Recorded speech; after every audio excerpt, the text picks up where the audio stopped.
Vanessa, and I go to first grade St. Stan's, and today I'm going to be reading Green Eggs and Ham by Dr. Seuss. Green Eggs and Ham by Dr. Seuss. I am Sam. I am Sam. Sam I am. That Sam I am. That Sam I am. I do not like that Sam I am. Do you like green eggs and ham? I do not like them, Sam I am. I do not like green eggs and ham. Would you like them here or there? I would not like them here or there. I would not like them anywhere. I do not like green eggs and ham. I do not like them, Sam I am. Would you like them in a house? Would you like them with a mouse? I do not like them in a house. I do not like them with a mouse. I do not like them here or there. I do not like them anywhere. I do not like green eggs and ham. I do not like them, Sam I am. Would you eat them in a box? Would you eat them with a fox? Not in a box, not with a fox, not in a house, not with a mouse, not.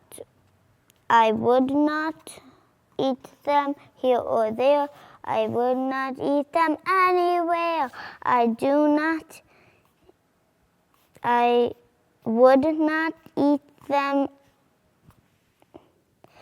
I would not eat green eggs and ham. I do not like them, Sam I am.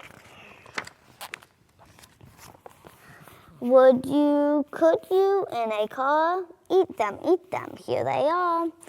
I would not, could not in a car. You may like them, you will see. You may like them in a tree.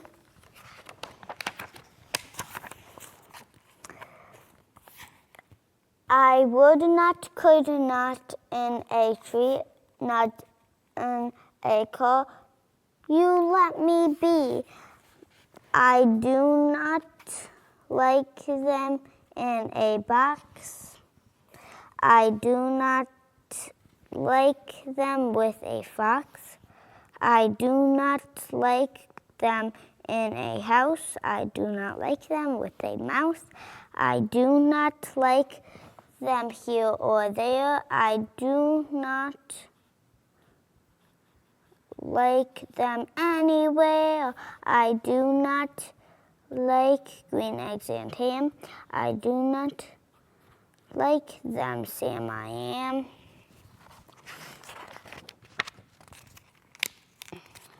A train, a train, a train, a train.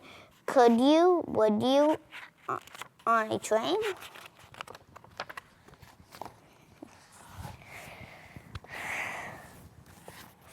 Not on a train, not on a tree, not in a car.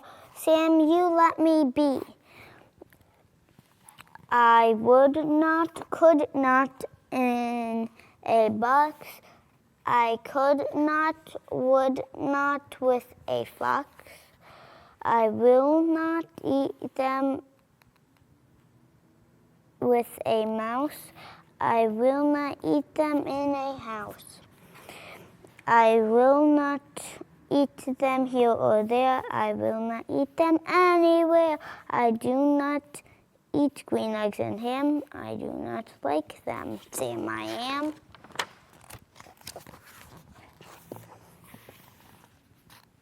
Say in the dark, here in the dark. Would you, could you in the dark? I would not, could not in the dark. Would you, could you in the rain? I would not, could not in the rain. Not in the dark, not on a train, not in a car, not in a train. I do not like them, Sam, you see. Not in a house, not in a box, not with a mouse, not with a fox. I will not eat them here or there. I do not like them anywhere. You do not like green eggs and ham. I do not like them, Sam, I am.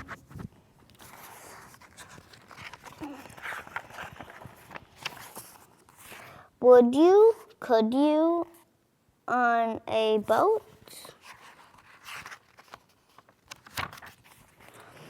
I could not, would not on a boat. I will not with a goat. I will not eat them on a I will not eat them in the rain. I will not eat them on a train. Not in the dark, not in a train, not in a car. You let me be. I do not like them in a box. I do not like them with a fox. I will not eat them in a house. I will not eat them with a mouse. I do not like them here or there. I do not like them anywhere. I do not like green eggs and ham.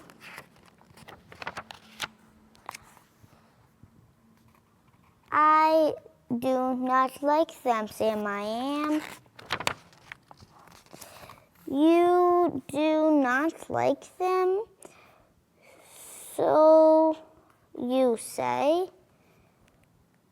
So you say, try them, and you may. Try them, and you may, I say.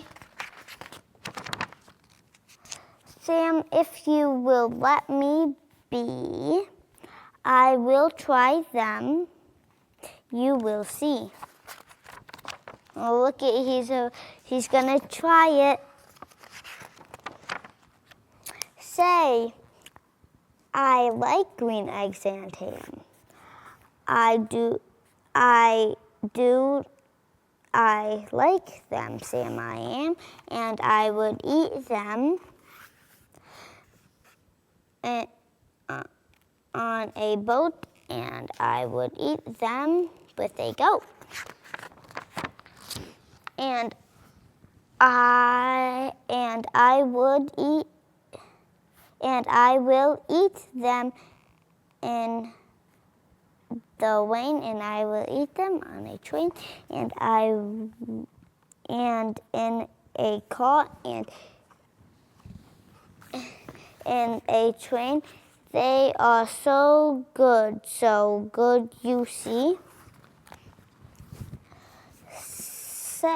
So I will eat them in a box, and I will eat them with a fox, and I will eat them in a house, and I will eat them with a mouse, and I will eat them, and I will eat them here and there. Say, I will eat them anywhere. I do so like green eggs and ham.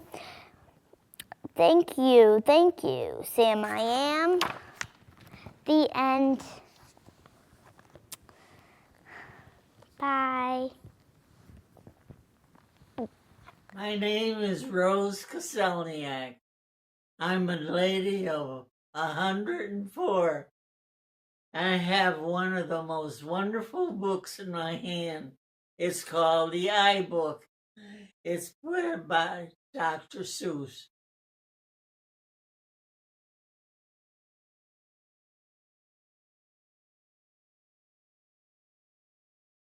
It shows a little boy with pretty blue eyes, and he's staring at me. First he says those are his eyes, and there's my eyes.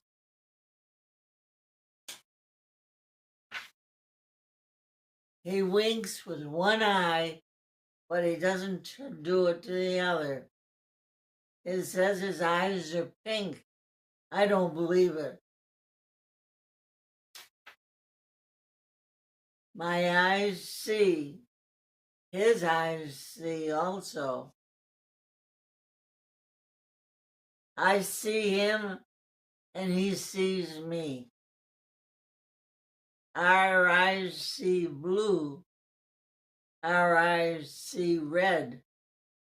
They see a bird. They see a bed. They see the sun. They see the moon. They see a fork, a knife, and a spoon.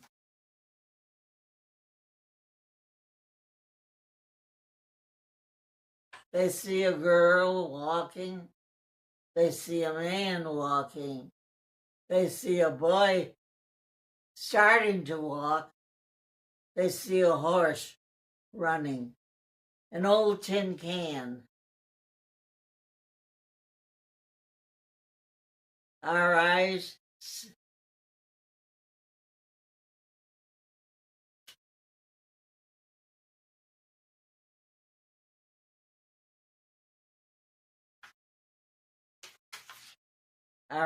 see the trees.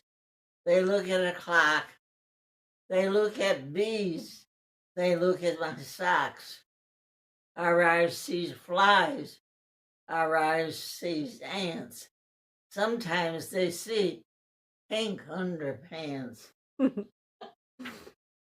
Our eyes see rings. Our eyes see strings. They see, oh my God, so many things. Like rain and pie and dogs and airplanes that are in the sky. And so we say, hooray for eyes. Hooray, hooray, hooray for eyes.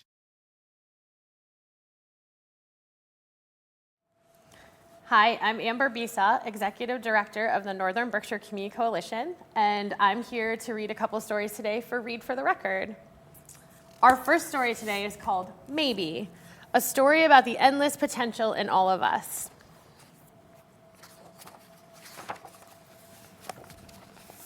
Have you ever wondered why you are here? You are the only you there ever has been or ever will be. You have so much to offer. Maybe you will invent something that no one has ever seen before. Maybe you will build things that reach to the sky. Your life is yours. Try as many things as you can try. See as much as you can see. Wherever you go, Take your hopes, pack your dreams, and never forget, it's on journeys that discoveries are made. Maybe you will help others to see the beauty in each day. Or maybe you will lift cheering crowds onto their feet.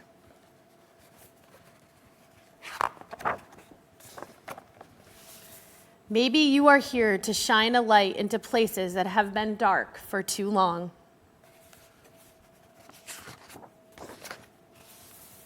Maybe you will speak up for those who can't speak for themselves.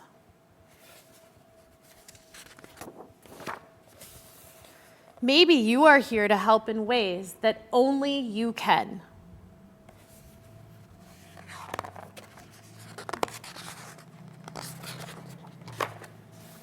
There will be struggles, there will be fears. It won't always be easy. At times it will feel really hard, and you might make a mess of things. You may fall down.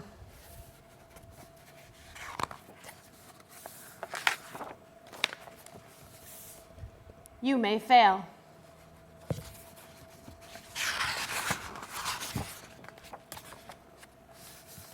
What if you are only scratching the surface of what you can do and who you can be?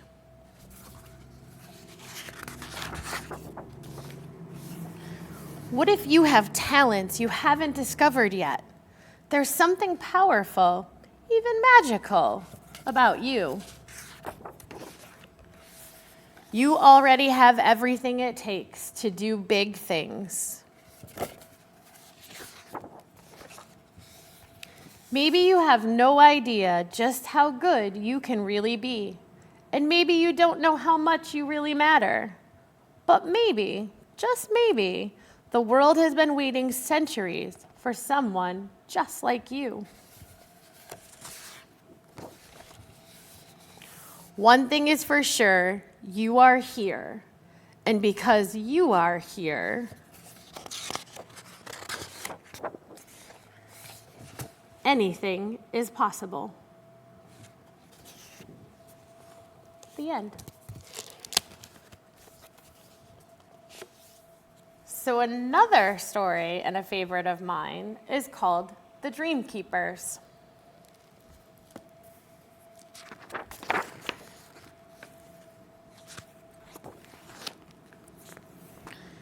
Your wish is almost here. The Dream Keepers are waiting. I see it. Shh. The land of dreams is a fantastic place. It's the place where wishes begin a journey. Every time you make a wish, set a goal, or follow a dream, a tiny light is born. It begins as a twinkle way down deep at the bottom of Inspiration Lake. The water glows brighter and brighter as each wish floats to the top. I got you. Careful now. When a dream comes true, it becomes a star in the sky. But a dream can't come true all by itself. So every wish has its very own pair of dream keepers. One in charge of happy thoughts, hi, and one in charge of hard work, hello. Their job is to guide your wish from Inspiration Lake to its very own home in the sky. Along the way, the Dream Keepers will protect your dream and help it grow. Each wish is different. Some are short and sweet.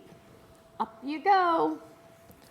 But as others will require a long journey through the land of dreams to reach a home all the way to the top of Challenge Mountain. It's tough. Some dream keepers have never even tried it before. Holy ravioli! Seriously?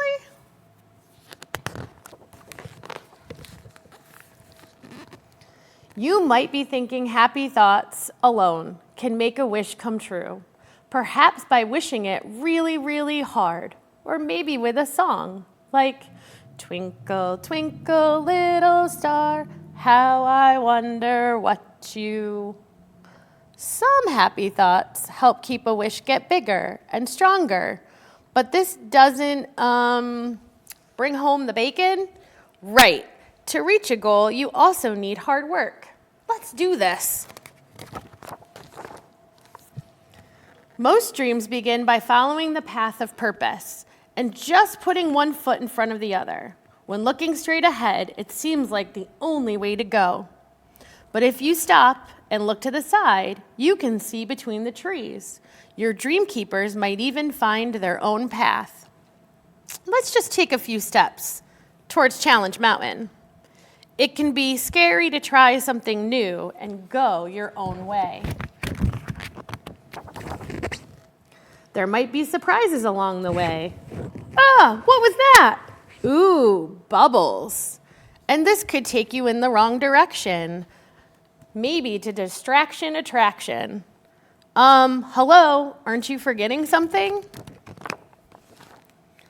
Things could get messy, especially in the swamp of discovery. Whee! Splish, splash, splish, splash. It might even seem like too much trouble. Take time to care for your dream and celebrate any progress you've made. Oh, you're such a big star. Yes, you are. Yes, you are.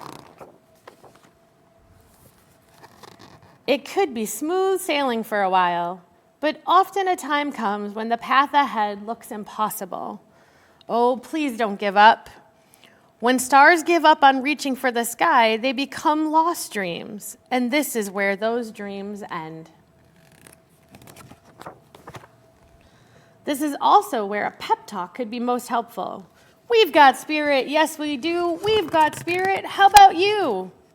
Take this star and drive it home. Run this star right into the zone. Rah, rah, sis, boom, bah. A smile can do wonders.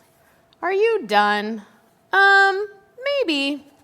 Take a deep breath and keep moving. Let's go. As you already know, happy thoughts will only get you so far. Then it's time for some really hard work. And then some super hard work.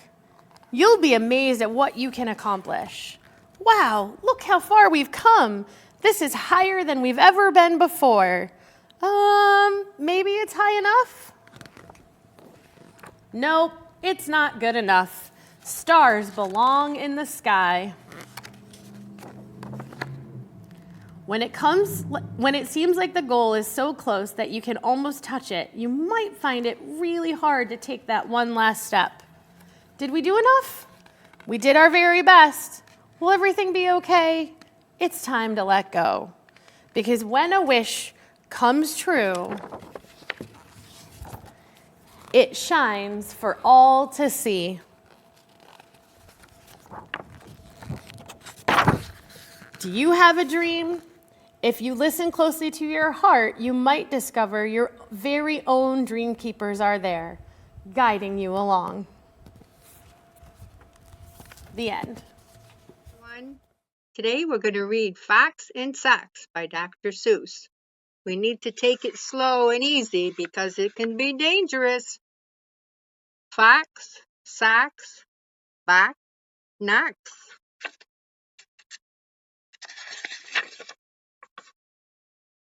Knacks in backs, facts in sacks. Knacks and facts in sacks and backs. Sacks and knacks in backs. Facts in sacks and backs and knacks. Chicks with bricks come, chicks with blacks come, chicks with bricks and blacks and clacks come. Look, sir, Mr. Knack, sir, let's do tricks with bricks and blacks, sir. Let's do tricks with chicks and clacks, sir. First, I'll make a quick trick brick stack. Then I'll make a quick trick black stack. You can make a quick trick chick stack. And you can make a quick trick clack stack. And here's a new trick, Mr. Knox.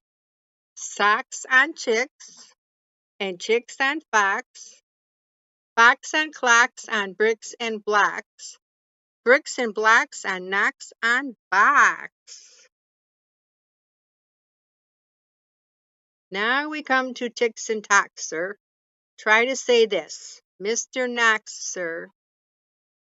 Chalk, clocks on fox tick, clocks on knocks talk, 6, 6 bricks tick, 6, sick chicks talk. Told you this was going to be dangerous. Please, sir, I don't like this trick, sir. My tongue isn't quick or slick, sir. I get all those ticks and clocks, sir, mixed up with the chicks and tocks, sir. I can't do it, Mr. Fox, sir. I'm so sorry, Mr. Knox, sir. Here's an easy game to play. Here's an easy thing to say. New socks, 2 socks. Whose socks? Sue's socks. Who sews Sue's socks? Sue sews Sue's socks. Who sees who sew whose new socks, sir? You see Sue sew Sue's new socks, sir. That's not easy, Mr. Fox, sir. Who comes? Crow comes. Slow Joe Crow comes. Who sews Crow's clothes? Sue sews Crow's clothes. Slow Joe Crow sews whose clothes? Sue's clothes. Sue sews socks of fox in socks now. Slow Joe Crow sews knocks in box now. Sue sews rows on Slow Joe Crow's clothes. Fox sews hose on Slow Joe Crow's nose. Hose goes, rose grows, nose holes go some, Crow's rose grows some. Mr. Fox, I hate this game, sir. This game makes my tongue quite lame. Mr. Knox, sir, what a shame, sir. We'll find something new to do now. Here is lots of new blue goo now.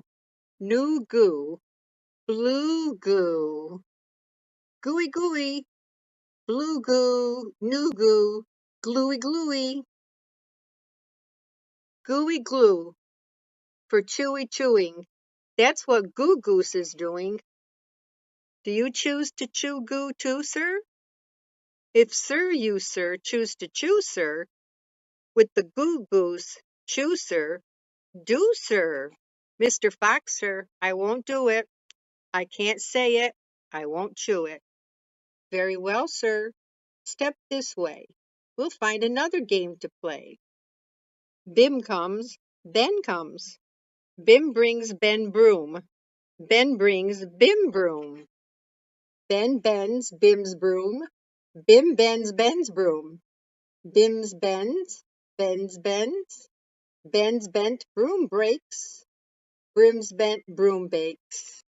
Ben's band, Bim's band. Big bands, pig bands. Bim and Ben lead bands with brooms. Ben's band bangs and Bim band booms. Pig band, boom band, big band, broom band. My poor mouth can't say that. No, sir. My poor mouth is much too slow, sir. Well, then, bring your mouth this way. I'll find it something it can say. Luke Luck likes lakes. Luke's duck likes lakes. Luke Luck licks lakes. Luke's duck licks lakes. Duck takes licks. In lakes Luke Luck likes. Luke Luck takes licks in lakes duck likes. I can't blab such blibber blubber. My tongue isn't made of rubber. Mr. Knox, now come on. You don't have to be so dumb now. Try to say this, Mr. Knox, please. Through 3 cheese trees, 3 free fleas flew. While these fleas flew, freezy breeze blew. Freezy breeze made these 3 trees freeze. Freezy trees made these trees cheese freeze. That's what made these 3 fleas sneeze. That was really a tongue twister. Stop it, that's enough, sir. I can't say such silly stuff, sir. Very well then, Mr. Knox, sir. Let's have a little talk about Tweedle Beetles. What do you know about Tweedle Beetles? Well, when Tweedle Beetles fight, it's called a Tweedle Beetle battle. And when they battle in a puddle, it's a Tweedle Beetle puddle battle. And when Tweedle Beetles battle with paddles in a puddle, they call it a Tweedle Beetle puddle paddle battle. And when beetles battle beetles in a puddle paddle battle, and the beetle battle puddle is a puddle in a bottle, they call this a Tweedle Beetle bottle puddle paddle battle muddle. And when beetles fight these battles in a bottle with their paddles, and the bottle's on a poodle and the poodle's eating noodles, they call this a muddle puddle tweedle poodle beetle noodle bottle paddle battle. And now wait a minute, Mr. Sox Fox. When a fox is in the bottle where the Tweedle Beetles battle with their paddles in a puddle on a noodle-eating poodle, this is what they call a Tweedle Beetle noodle poodle bottled, paddled, muddled, duddled, fuddled, wuddled, fox and socks, sir. Fox and socks, our game is done, sir. Thank you for a lot of fun, sir. And I hope you enjoyed this book. Bye-bye. Hi, I'm Laura Thompson, and my sons Jake and Jesse used to love it when I would read David Shannon's Too Many Toys. Spencer had too many toys. They covered the floor of his bedroom and piled up in his closet. They were stashed under his bed. They spilled down the stairs and into the living room. He had big toys in the backyard and little toys in the bathtub. Sometimes Spencer played with nice, quiet wooden pull toys. Other times he played with noisy, crazy electronic toys. He had puzzles, board games, and talking books that fueled his mind, and loud, jumpy, frenzied video games that didn't. Spencer liked to make his toys into a parade that stretched from one corner of the house to the other and back again. There was an entire zoo of stuffed animals and a gigantic army of little action figures. He had a fleet of planes, trains, and toy boats, and a convoy of miniature trucks and cars. He also had lots and lots of musical instruments, art supplies, and alien spaceman weapons. Everyone gave toys to Spencer. Of course, his mom and his dad did, but so did Grandpa Bobo and Poppy and Granddaddy and Auntie Mim and Uncle Fred and Cousin Drew.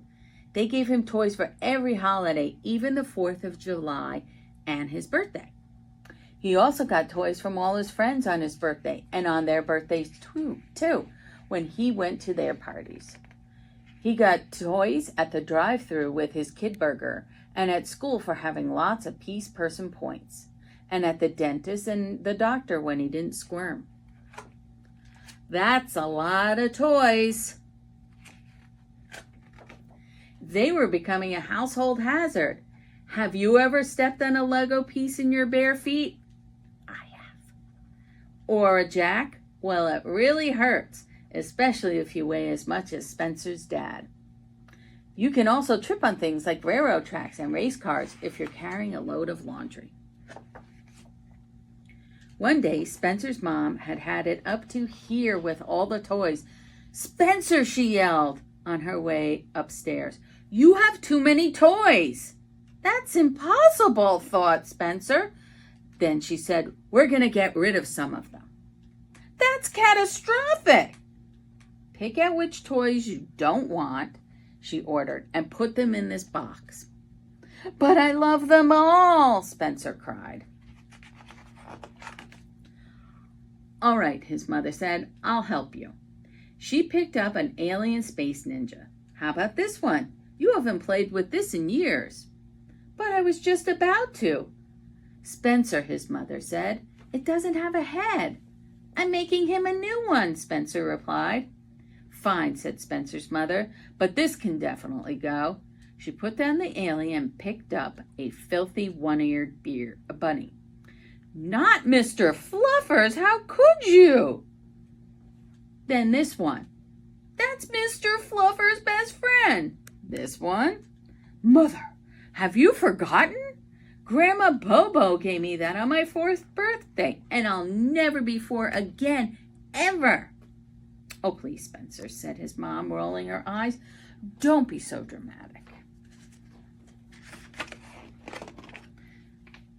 Okay, she said, you can keep that one. But I'm giving away this pig and the Johnny Choo Choo. Tell you what, countered Spencer. I'll let you have the pig, but I get Johnny Choo Choo. What are you, a lawyer now? Asked Spencer's mother. You can keep Johnny Choo Choo, but the cow goes in the box too. Deal? How about 2 Gitchagomies instead, said Spencer, and I'll throw in a little peeper of your choice. How about all of them go in the box, or you don't watch TV for a week? Spencer decided it was in his best interest to agree. Deal. Finally, some toys in the box, sighed Spencer's mom. I had no idea this would be so much work. She plopped down on the floor next to an egg-shaped pirate that bellowed, Arg, avast ye scurvy dog, avast, ar scurvy, yorg, durvy, dog. Here's another one you can do without, she said. No problem, said Spencer. His mom nearly fell over. What? You're going to give up just like that? Sure, Spencer replied. That's Dad's. So Spencer and his mom went through every toy box and looked in every closet and under every bed until they had haggled and wrestled and argued over every toy in the entire house. Finally, they were finished, and his mom had a hot cup of tea and a short rest. Then she went upstairs to begin loading the toys into the car. But instead of a nice, neat box of toys all ready to go, she saw a big, messy pile of toys all over the floor. Spencer, she screamed, what have you done? We had a deal. You're right, Mom, Spencer called from his bedroom. I do have too many toys, but we can't give away this box. It's the best toy ever. Thank you. The State of the World Today, the book I chose to read to you is Love.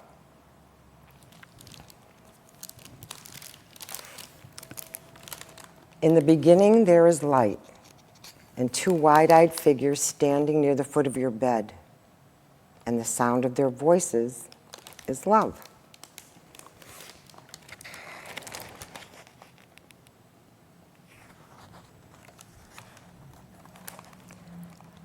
A cab driver plays love softly on his radio while you bounce in the back with the bumps of the city. And everything smells new, and it smells like life.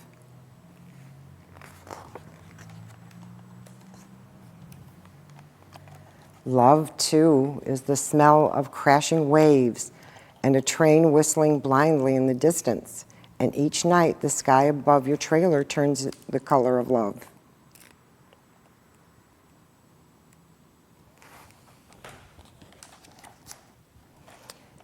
In a crowded concrete park, you toddle towards summer sprinklers while older kids skip rope and run up the slide, and soon you are running among them, and the echo of your laughter is love.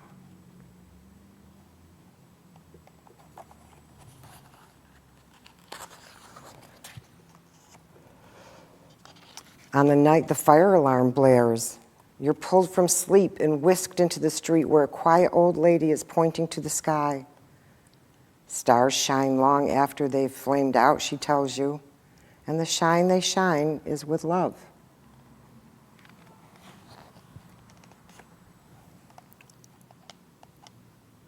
But it's not only the stars that flame out, you discover. It's summers, too, and friendships and people.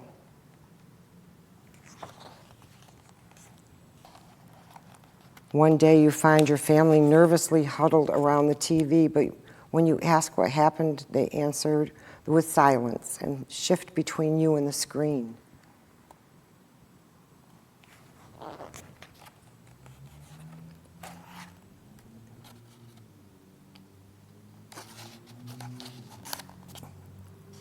In your dream that night, you are searching for a love that seems lost.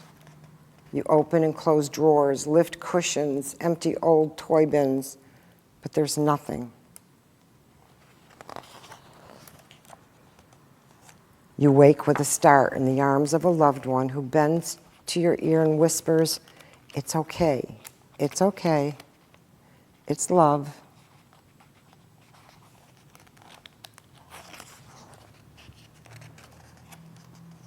And in time, you learn to recognize a love overlooked, a love that wakes at dawn and rides to work on the bus, a slice of burnt toast that tastes like love.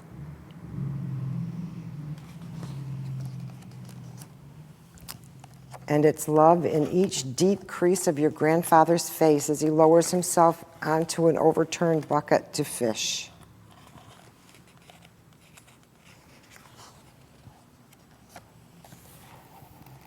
And it's love in the rustling leaves of gnarled trees lined behind the fowler fields.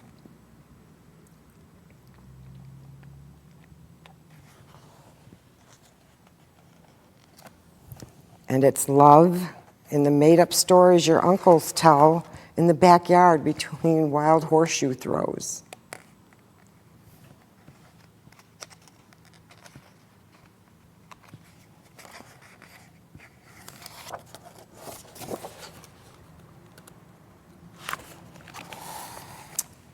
And the man in rags outside the subway station plays love notes that lift into the sky like tiny beacons of light.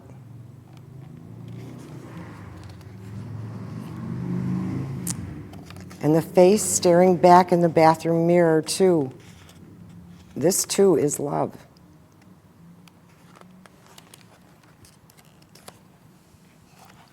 So when the time comes for you to set off on your own, heavy winds will sweep past your building, and a great gray clouds will congregate above. Your loved ones will stand there like puddles beneath their umbrellas, holding you tight and kissing you and wishing you luck.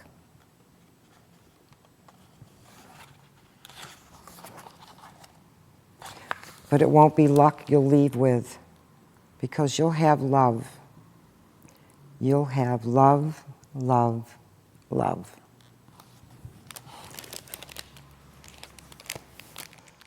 Hello, boys and girls. My name is Jean, and I live in Adams. I'm going to read a book with you called The Foot Book by Dr. Seuss.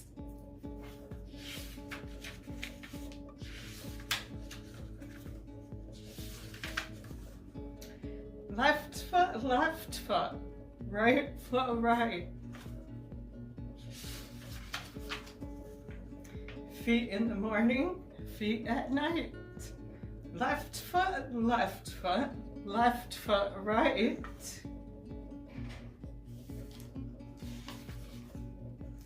Wet foot, dry foot, high foot, low foot.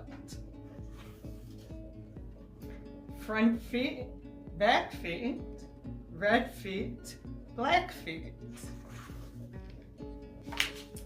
Left foot, right foot, feet, how many feet you meet. Slow feet, quick feet, trick feet, sick feet. Up feet, down feet, here come clown feet. Small feet, big feet, here come big feet. His feet, her feet, fuzzy fur feet. In the house and on the street, how many feet you meet. Up in the air, feet. Over a chair, feet. More and more feet.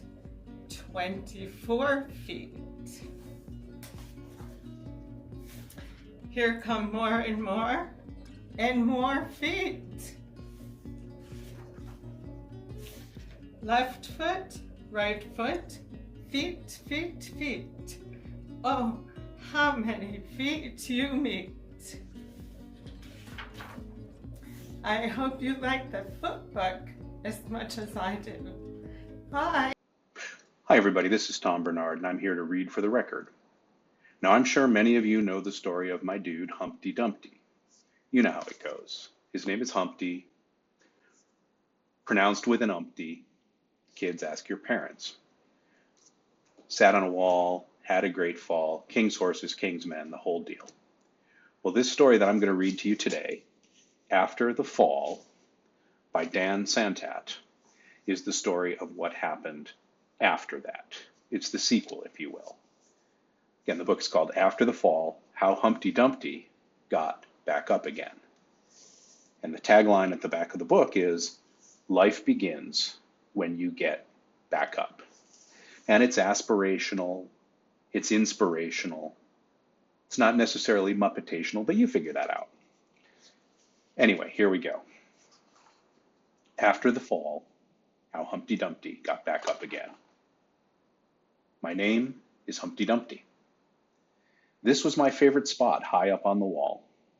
I know it's an odd place for an egg to be, but I loved being close to the birds. Then one day I fell. Sort of famous for that part. Folks called it the Great Fall, which sounds a little grand. It was just an accident, but it changed my life. So there's the wall. You may remember that from the poem about Humpty Dumpty. Fortunately, all the king's men managed to put me back together again. Well, most of me. There were some parts that couldn't be healed with bandages and glue. There's Humpty getting out of the hospital. And there he is, sleeping on the floor instead of on the top of his bunk bed. See right there, there's a ladder. What do you think's going on? After that day, I became afraid of heights. I was so scared that it kept me from enjoying some of my favorite things.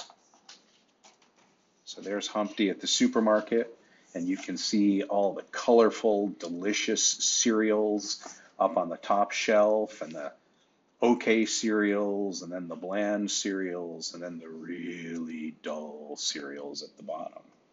But Humpty just can't get up that ladder.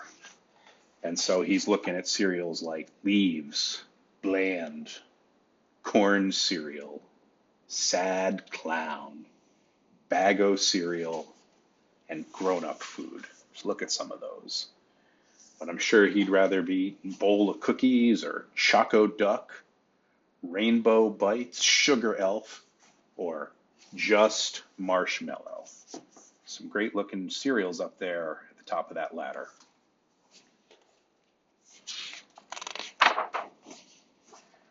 I walk past the wall every day, and I would think about climbing that ladder again. I really missed the birds and being high above the city, but I could never do it because I knew that accidents can happen. So he's walking in the shadow of the wall instead of in the sunlight. I eventually settled for watching the birds from the ground. It wasn't the same, but it was better than nothing. Then one day, an idea flew by. Can you see the idea right there? That paper airplane is the idea. Making planes was harder than I thought. It was easy to get cuts and scratches. Did you ever get a paper cut? Those really hurt. But day after day, I kept trying and trying. So there he is. There's Humpty trying to make those paper airplanes.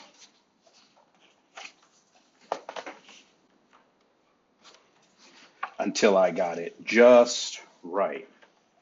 And there's the plane that Humpty made. Looks like a bird.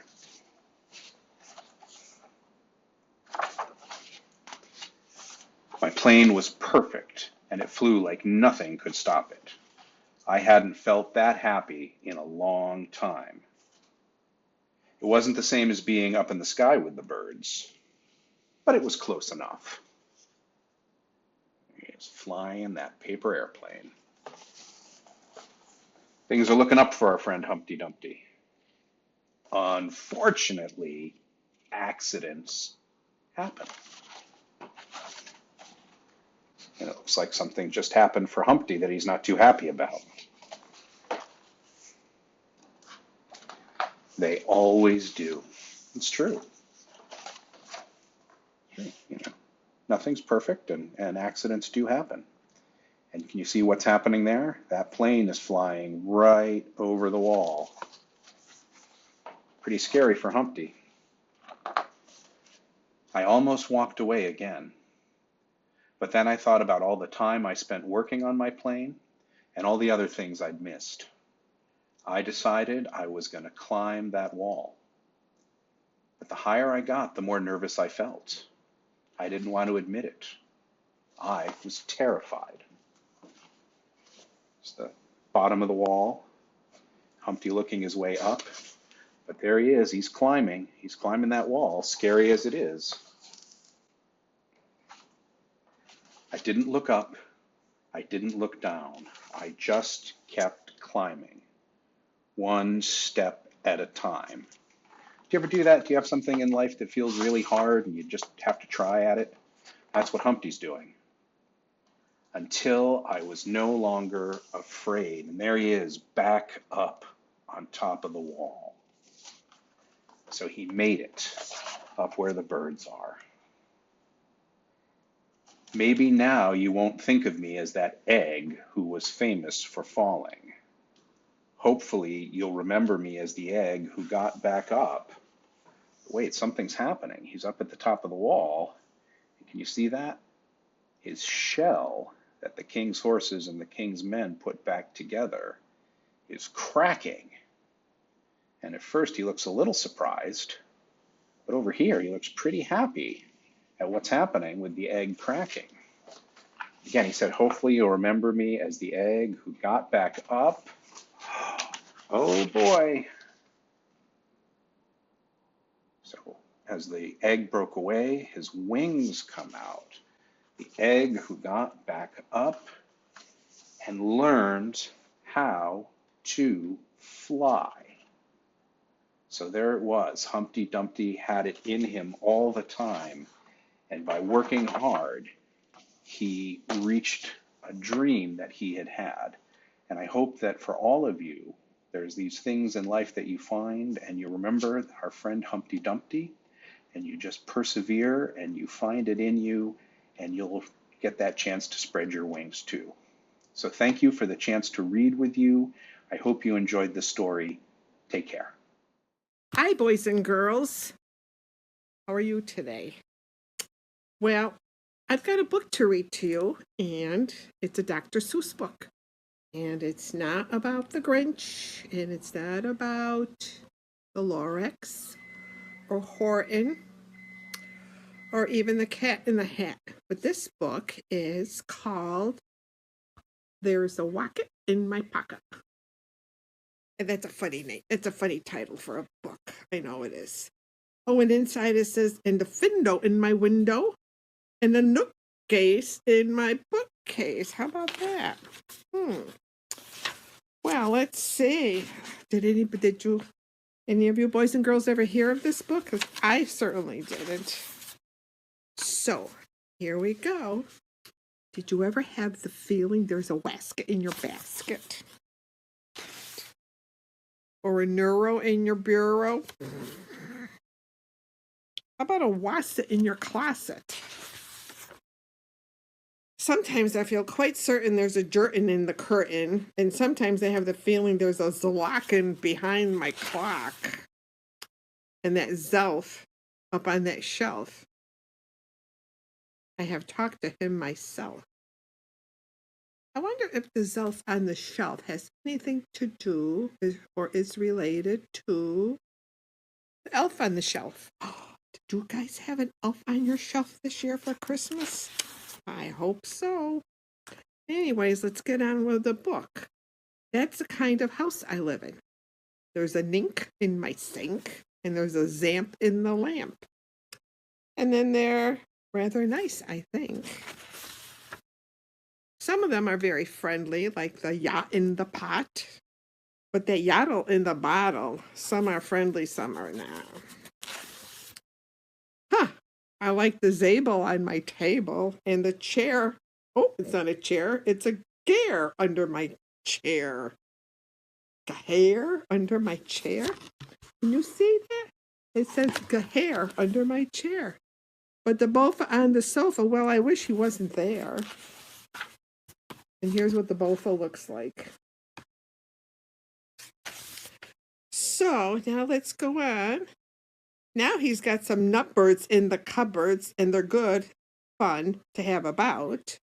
But that noothgrush on my toothbrush, him I could do without. This is a toothbrush, see?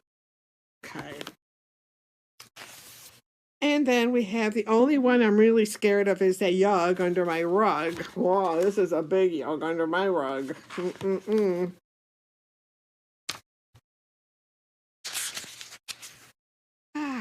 Oh my goodness. And that Quimney up the chimney, I don't like him at all.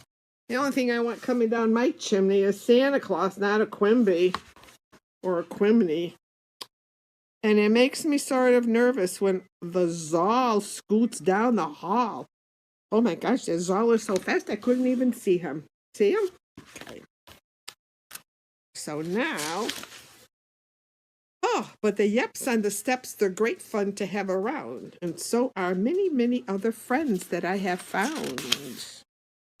Like the teller and the zeller and the geller and the deller and the beller and the weller and the zeller and the cellar. Look at them all there.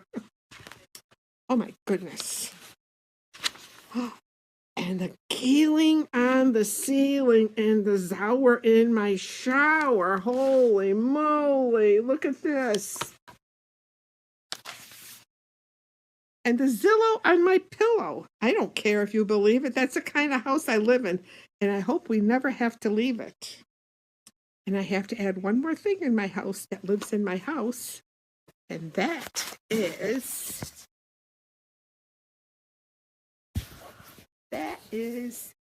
Maxie. My little Pomeranian. Say hi, Maxie. Woof, woof. Well, I hope you boys and girls enjoyed my story time and enjoyed reading all about the Waka in my pocket. Have a good day. Bye-bye. Hello, and thanks for having me. My name is Erica Giorgenti, and I am the Family and Community Engagement Coordinator with Hoosick Valley Regional School District.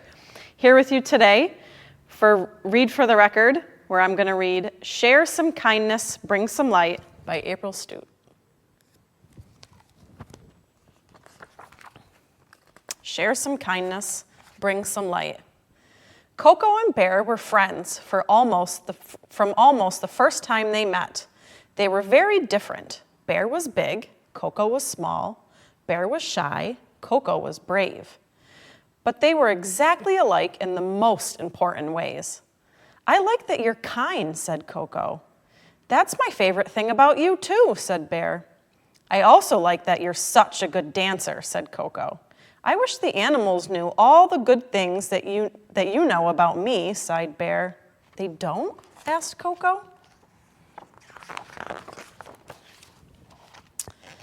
They say I must be mean because I'm so big, and some of them are afraid of me.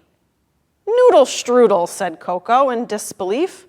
Yeah, Bear said, sniffling. Coco gave Bear a tight hug because that's what made her feel better when she was sad. After Bear got some of his sadness out, Coco said, my grandma always says, when life gets dark as winter's night, share some kindness, bring some light. If you can do that, maybe the other animals will see what a good, kind bear you are.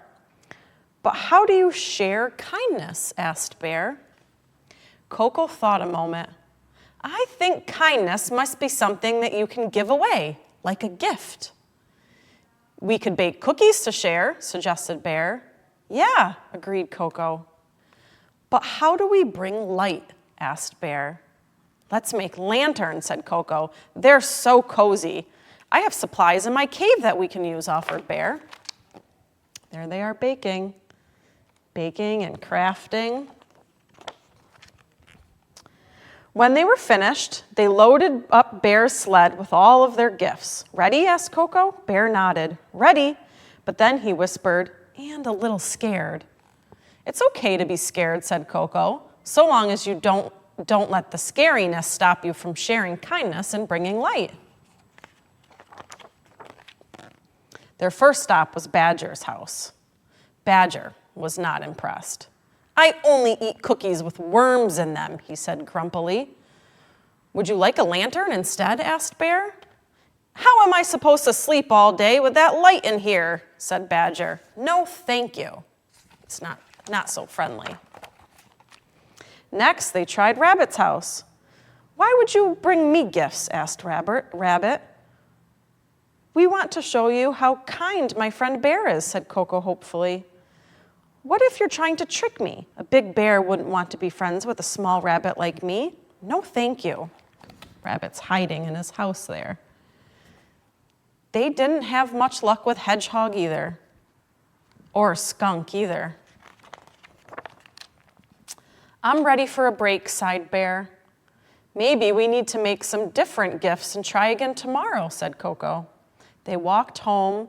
The walk home was cold, and the only sound was the crunch, crunch of paws and boots through the snow.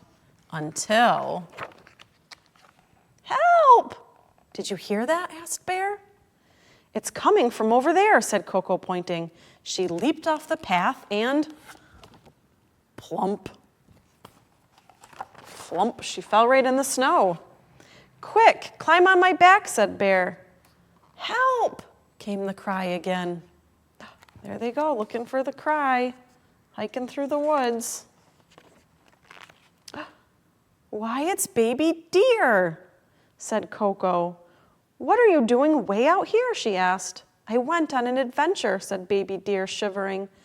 Oh, we love adventures, said Bear. I do too, said Baby Deer, but now I'm stuck. Don't be afraid, said Coco. We can help you. How? Asked Baby Deer. You can ride on my back too, said Bear. There they are. Baby Deer, where are you? The animals cried as they searched.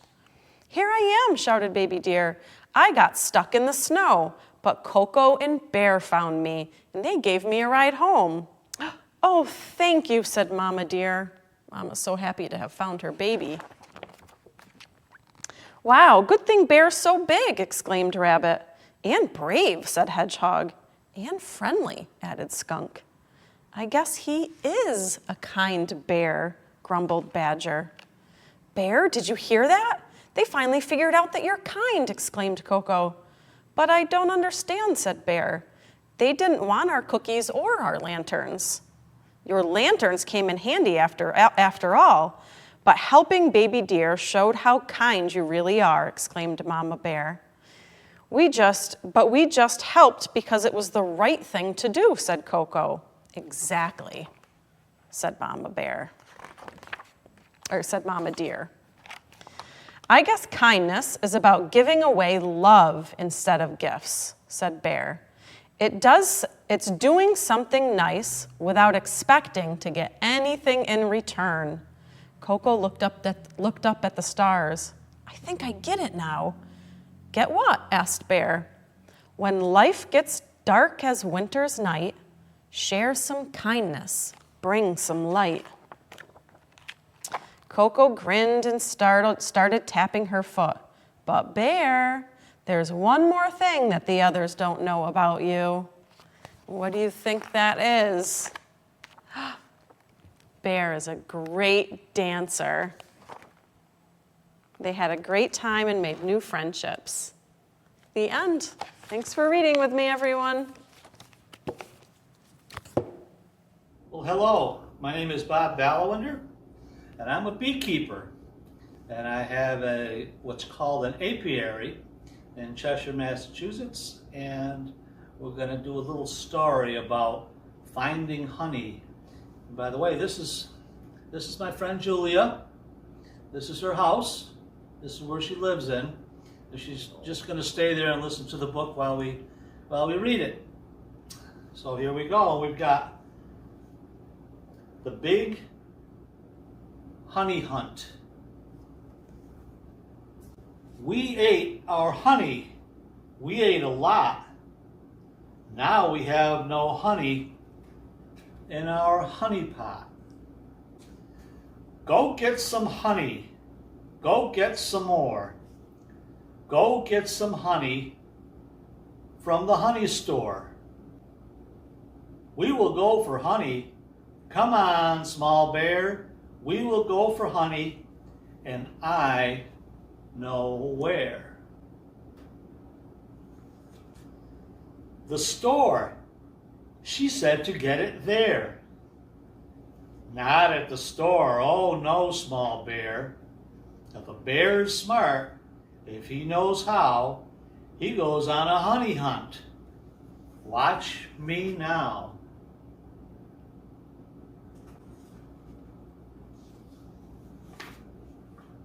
How do you hunt it? How, Dad, how? If a bear knows how, if a bear is smart, he looks for a bee right at the start. Bees hide their honey in trees that are hollow. So we will find a bee to follow. I'm going to follow Julia. Is that a bee? He went buzz, buzz. Looks like a bee. Why, yes, he does. There she is. There's Julia flying. We will follow that bee. We will follow that bee. We will follow that bee to his honey tree. That tree? Is that the honey tree? It looks like one, so I know it's one. Sit down, small bear, and watch the fun.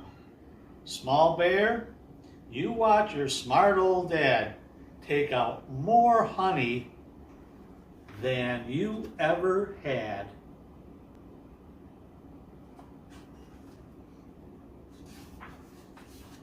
Are you getting honey? Are you getting a lot? Will we take home honey in our honey pot? Uh-oh.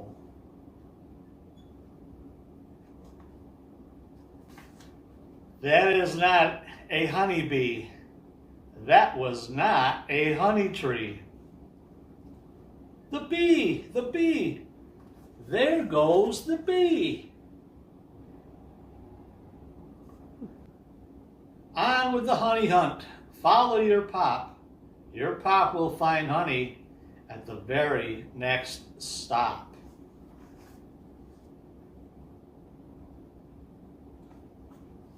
We will follow and follow and follow along. I will find a new tree, and it won't be long. Is that a honey tree? How do you know? Well, it looks just so, and it feels just so. Looks so, feels so, so it's so. Now watch, small bear. I am about to take that good old honey out.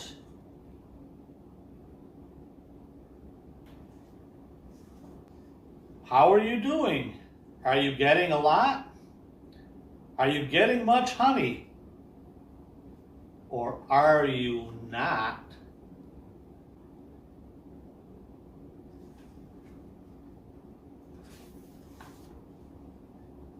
Wrong kind of tree, wrong kind of tree. Look, Dad, there goes your friend the bee. Uh-oh.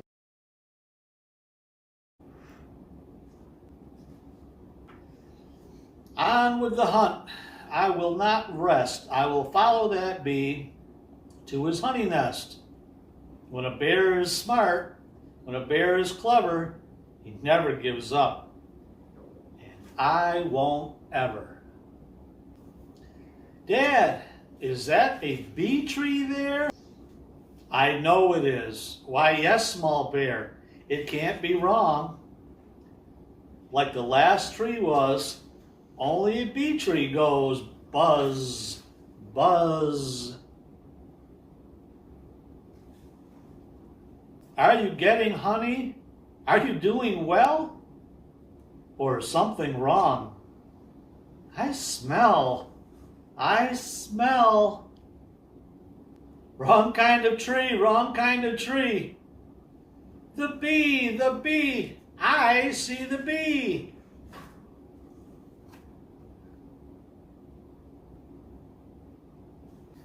If you want to get honey, there is just one way. You must follow your bee if it takes all day. If a bear is smart, if a bear is bright, a bear keeps going if it takes all night. He went in there, your friend the bee. He went in there. Is this our tree? Could be. Now let me think. Now let me see. This looks just like a honey tree. And it feels just like a honey tree.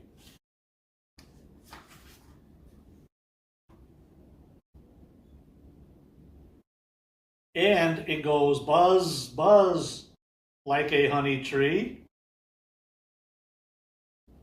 Buzz, buzz. And it tastes just like a honey tree. And so, you see, this must be a honey tree.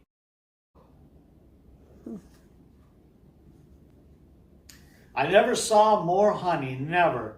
Now, don't you think your dad is clever? I think you are very clever, Dad.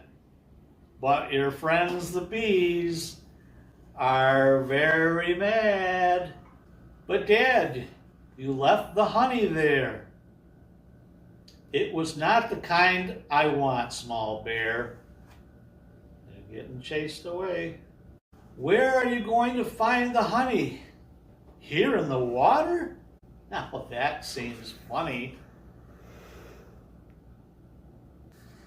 No, we won't find honey in here, small bear. But soon, very soon, I will show you where. When the bees have gone, we will get along too.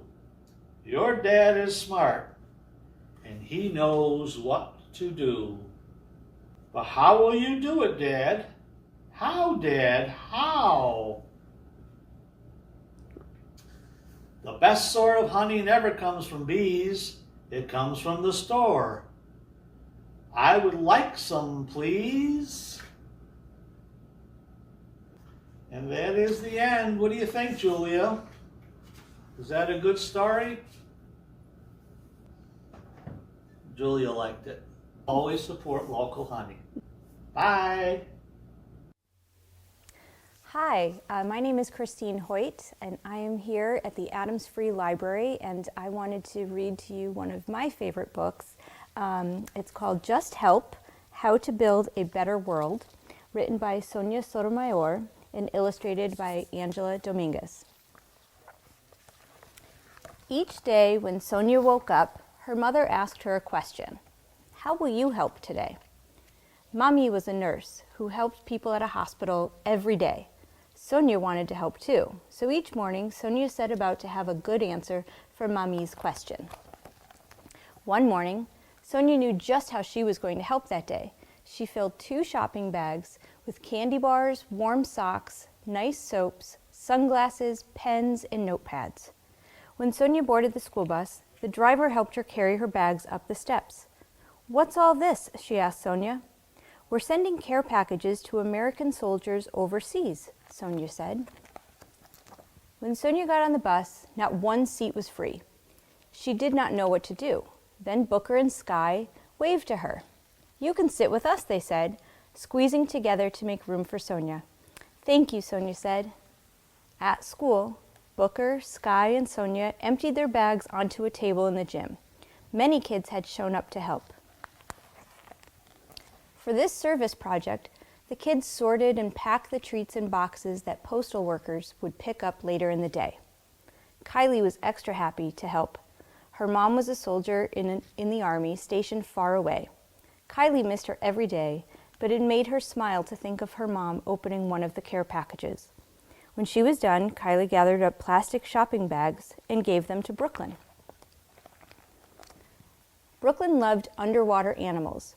She was upset to learn that plastic bags humans dumped into the oceans made sea turtles sick. When she read about a worldwide campaign to save the sea turtles, Brooklyn joined in to help. She started a recycling program at school just for plastic bags. After the service project in the gym, she had a lot more bags to add to the new recycling bins. After school, Gabriella and her brother Lucas went to the playground. There was trash everywhere.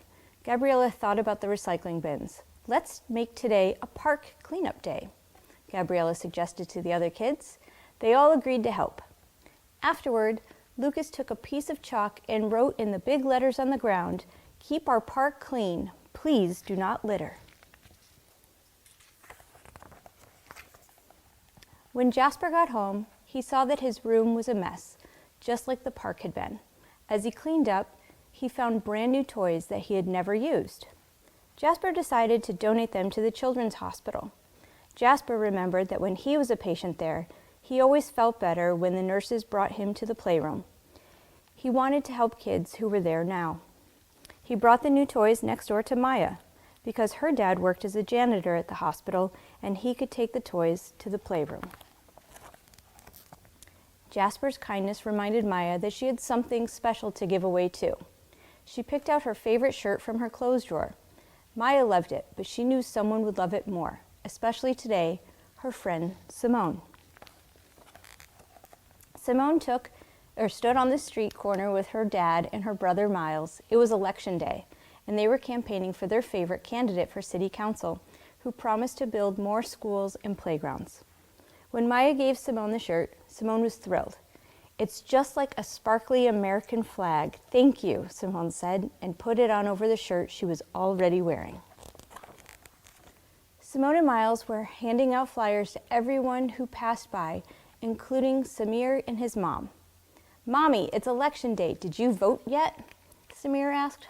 "No, I forgot," his mom said. "Well, let's go vote," Samir said. "My teacher said, your vote is your voice in the community." Samir wanted his mom to use it. The voting booths were set up in the senior center. As Samir and his mom waited to vote, they saw Kunal pushing John in a wheelchair. Kunal was there to help John vote. John lived alone, and twice a week, Kunal spent the afternoon at the senior center, visiting John and sharing snacks. "Promise me when you're 18, you will vote," John said as he stuck his "I voted" sticker on Kunal's shirt. "When I was young, I was part of a great struggle to get the right to vote. Now I never miss the chance." "I promise," Kunal said. Later that evening, Sonia climbed into bed, and her mother asked, "Sonia, how did you help today?" Sonia thought about the service project for the soldiers, recycling the plastic bags, cleaning up the playground, and voting with Mami. But she also remembered the bus driver who brought her to school safely, the postal workers who delivered the packages to soldiers, the poll workers who guided voters, and her friends who helped in big ways and small. "We all helped each other today," Sonia said.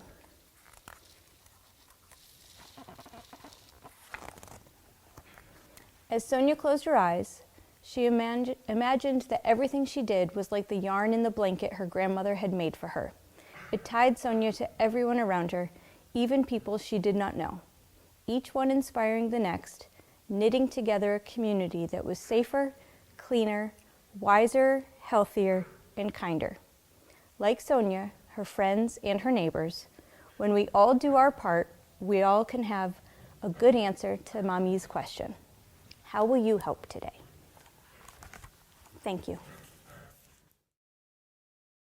Hi everyone. I'm going to read a book that was my children's favorite book for growing up. It's called Oh, the Places You'll Go. Congratulations, today is your day. You're off to great places, you're off and away. You have brains in your head, you have feet in your shoes. Steer yourself any direction you choose.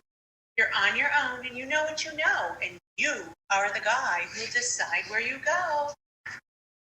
You'll look up and down streets, look them over with care. About some you will say, I don't choose to go there.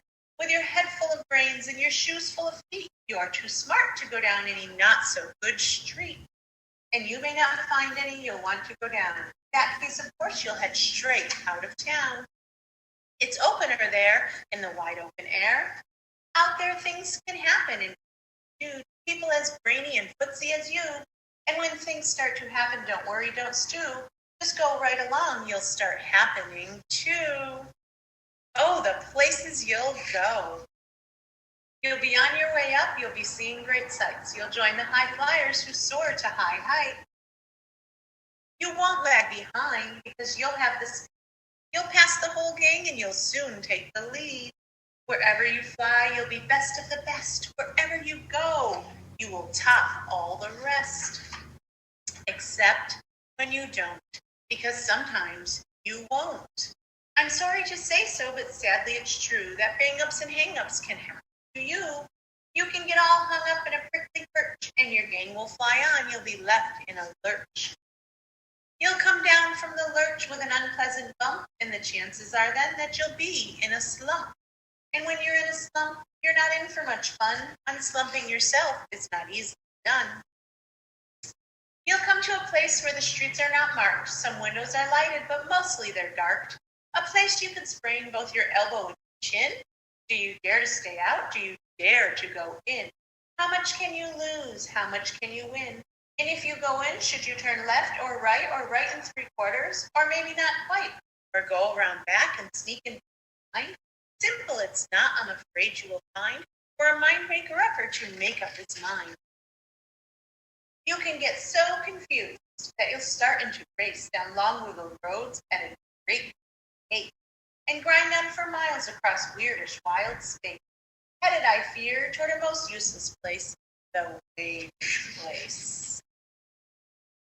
For people just waiting for a train to go, or a bus to come, or a plane to go, or the mail to come, or the rain to go, or the phone to ring, or the snow to snow, or waiting around for a yes or a no, or waiting for their hair to grow. Everyone is just waiting. Waiting for the fish to bite, or waiting for wind to fly a kite, or waiting around for Friday night, or waiting perhaps for their uncle to bake, or a pot to boil, or a butter break, or a string of pearls, or a pair of pants, or a wig with curls, or another chance. Everyone is just waiting. No, that's not for you. Somehow you'll escape all that waiting and staying. You'll find the bright places where boom bands are playing. With banners flip-flapping once more, you'll ride high, ready for anything under the sky, ready because you're that kind of a guy. Oh, the places you'll go. There's fun to be done, there are points to be scored, there are games to be won, and the magical things you can do with that ball will make you the winningest winner of all. Fame! You'll be famous as famous can be, with the whole wide world watching you win on TV. Except when they don't, because sometimes they won't. I'm afraid that sometimes you'll play lonely games too. Games you can't win because you'll play against you. All alone, whether you like it or not. Alone will be something you'll be quite a lot. And when you're alone, there's a very good chance you'll meet things that scare you right out of your hands. There are some down the road between hither and yon that can scare you so much you won't want to go on. But on you will go, though the weather be foul. On you will go, though your enemies prowl. On you will go, though the hack and cracks howl. Onward, up many a frightening creek. Though your arms may get sore and your sneakers may leak. On and on you will hike, and I know you'll hike far and face up to your problems, whatever they are. You'll get mixed up, of course, as you already know. You'll get mixed up with many strange birds as you go. So be sure when you step with care and great tact. And remember that life's a great balancing act. Just never forget to be dexterous and deft, and never mix up your right foot with your left. And will you succeed? Yes, you will indeed. 98 3/4% guaranteed. Kid, you'll move mountains. So, be your name Bucks Balmer, Bixby or Gray, or Morrissey, Alley Van, Allen O'Shea. You're off to great places. Today is your day. Your mountain is waiting, so get on your the end. Hi everybody, I'm Dale Ballawender and I live in Cheshire and I'm a nurse at our local hospital. And I'm going to read a book for you today called Mr. Brown Can Moo. Can you? Oh, the wonderful things Mr. Brown can do. He can go like a cow. He can go moo, moo. Mr. Brown can do it. How about you? Moo, moo. He can go like a bee. Mr. Brown can buzz. How about you? Can you go buzz, buzz? Buzz, buzz. He can go like a cork. Pop, pop, pop, pop. He can go like horse feet. Clap, clap, clap, clap.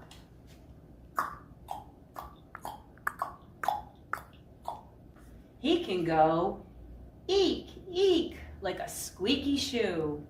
He can go like a rooster. Cock-a-doodle-doo. He can go like an owl. Hoo, hoo, hoo, hoo. Eek, eek, eek, eek, cock-a-doodle-doo. Hoo, hoo, hoo, hoo. How about you? Eek, eek, hoo, hoo, cock-a-doodle-doo. Not bad. He can go like the rain. Dibble, dibble, dibble, dop. Dibble, dibble, dibble, dop. Dop, dop, dop. He can go like a train. Choo, choo, choo, choo. Oh, the wonderful things Mr. Brown can do. Moo, moo, buzz, buzz. Pop, pop, pop. Eek, eek. Hoo, hoo. Clap, clap, clap. Dibble, dibble, dibble, dop. Cock-a-doodle-doo. Mr. Brown can do it. How about you? Choo, choo, chibble, chibble, chop, chop, cock-a-doodle-doo.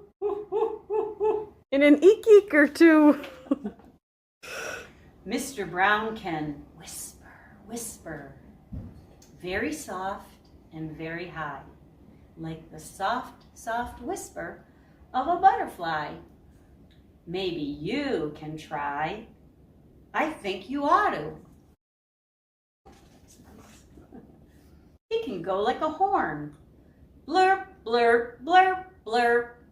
Like a big cat drinking. Slurp, slurp, slurp. He can go like a clock. He can tick, he can tock. He can go like a hand on a door. Knock, knock, knock, knock. Tick tock, tick tock, knock, knock, knock.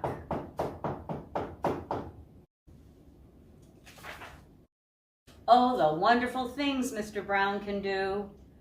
Blurp, blurp, slurp, slurp, cock-a-doodle-doo. Knock, knock, knock, and a hoo, hoo, hoo. He can even sizzle, sizzle. He can do that too, like an egg on a frying pan. How about you? Mr. Brown is smart as they come. He can do a hippopotamus chewing gum. Grum, grum, grum, grum.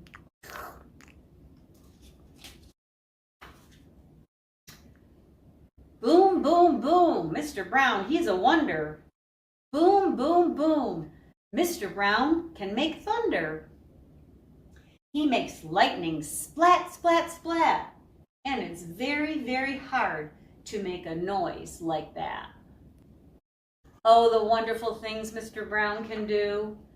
Moo, moo, buzz, buzz, pop, pop, pop, eek, eek, hoo, hoo, clop, clop, clop, dibble, dibble, dibble, dop, cock-a-doodle-doo, grum, grum, grum, grum, chew, chew, chew, boom, boom, splat, splat, tick-tock, tick-tock, sizzle, sizzle, blurp, blurp, knock, knock, knock, a slurp and a whisper and a fish kiss too. Mr. Brown can do it. How about you?